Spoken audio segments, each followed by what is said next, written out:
This is Abe Friedtanzer from Awards Buzz. So excited to be speaking with Amanda Peet about Your Friends and Neighbors. How are Hey you, Abe, Amanda? how are you? I'm good. As a big fan of Togetherness and Brockmire, it's so great to see Aw, you back on wow. TV. Wow, thank you. There's so many good shows, but I am very curious because I think this is a different role that you've played. It's slightly edgier and more complicated in a lot of ways. What do you like about Mel? Um, I guess I feel like, I'm 53. I feel like when a lot of times when I read parts that feature a middle-aged to older woman who's divorced, it's like a lot of scenes with her being really sad on a couch drinking white wine, like drinking too much white wine alone or with a girlfriend, like lamenting her singledom. So I was really excited that she's like fucking someone, having great sex, torn between two gorgeous men, keying cars, like, you know, undone, but sort of acting out in a way that's almost kind of male. I like that assessment. I also really like the way that she had her relationship with Coop because she does seem to still like him, but she also is. It's not as you're saying. It's different. It's not like an ex-wife who can't stand her husband. It's an ex-wife who's like, I see all these things I still like, but now I can sort of make fun of you instead of being really angry at you. Yeah, Tropper, I think he has a good sense of romantic comedy, and I feel like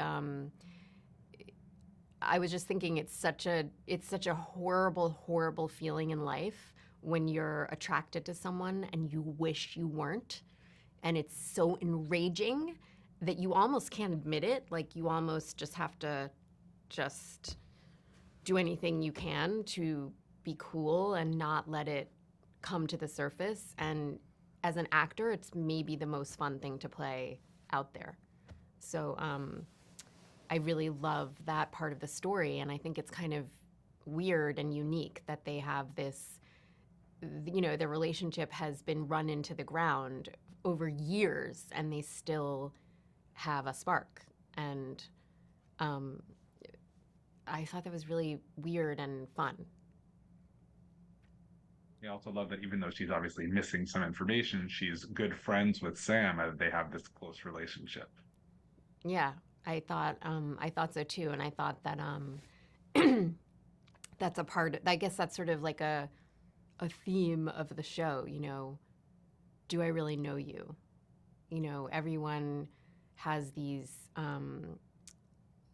Du- Everyone is suffering in this duplicity, like this double life, and as a married person, I've been married for almost 20 years, and every now and then I get this wave of like, wait, do I really know you? What if I don't really know you?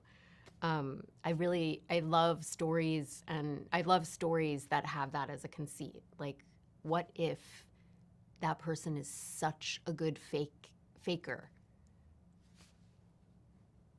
I also think she is very comfortable in this world, and there are sort of moments where she bumps up against that. But how do you think she engages with this world of luxury around her? Yeah, I think she traffics in it. I think it's all just degrees, right? It's degrees of how grotesque you are and how much you um, are able to reflect on, um, I don't know, how you're ensconced in this kind of like luxury and just bananas privilege. How do you think she is as a parent? Well, I mean, that was kind of funny when we got to the college part because I have a daughter. I had a daughter applying to college while we were shooting. So I was like, ah.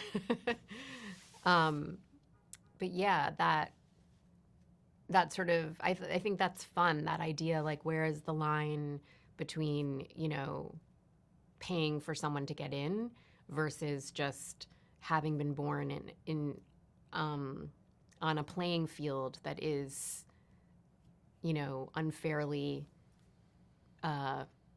I'm so inarticulate, but like a pipeline for the Ivy League and for all of this privilege, it's all just degrees, right? What is it like playing around with such, lavish and luxurious sets? I mean, I was constantly like, wait, is this a real Birkin? Wait, are these real diamonds? Is this real? Is this real? It was really fun and ridiculous. I do think that I like that you mentioned the romantic comedy part with Jonathan Tropper because I'm a big fan of Banshee and that's how I come into this. And I already talked to him about how like that is the wrong frame of reference at all for this show, even though there's some crime connection. Do you think that there are other shows that if people aren't enticed enough already by the great cast and everything, that this is a good frame of reference for what this show is, that they would like this one? You mean as a rom com? Just no, I'm just saying just other shows that if you like this, you're gonna like Your Friends and Oh, Neighbors, that it's I some hope connective so. I tissue. mean, because I think there are elements of suspense, and like I said, like when like almost like the beginning of Ozark, like when someone's living a lie, how long can they keep it up? Like that's very suspenseful, and that's sort of the conceit of the show. But there is also this um, pure romantic comedy part of it, where it's like, are they or aren't they gonna, one of the smaller stories is like, are they gonna or not? So if you're looking for a much lighter version of Ozark, this show is for you. Yeah, maybe. That's what I'm hearing. Yeah. Well, I mentioned before Togetherness and Brockmire, and I think those are two really great shows. Togetherness, especially just seeing where a lot of those people have gone. I Brockmire always, that was his own thing, but Togetherness, I wish had gone on for longer. Do you have fond memories of that show? I mean, I don't want to start crying because, yes, beyond. I mean, it was very, very, very special group and way of working. And, I was lucky enough to have Jay Duplass again in my show. So we like switched roles. So that was like very beautiful. But yeah, it's very, very, very special to me. I was just at South by Southwest and had a chance to see a Oh, great film called Fantasy Life, wow, God. which I feel like is also the kind of role I imagine you don't read a lot. And I'm just curious, what was the experience of making that like, and especially working with Matthew as the creative force behind it? Um, I sound like, I sound like a broken record, but it was, again, it was like very special. When I read it, I felt like it was written for me. Like I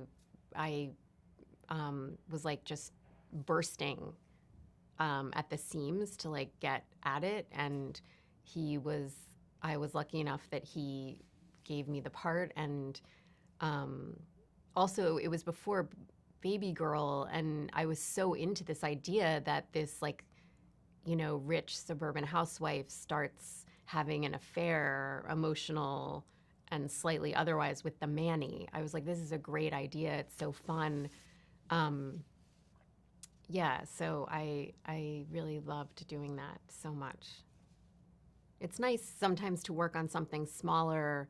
We shot it during COVID, right in the city, and it's there's just an intimacy there and a kind of sense that you're a real company and that everyone's part of the company. And come hell or high water, you're going to try to get it in the can, even though it's like next to impossible.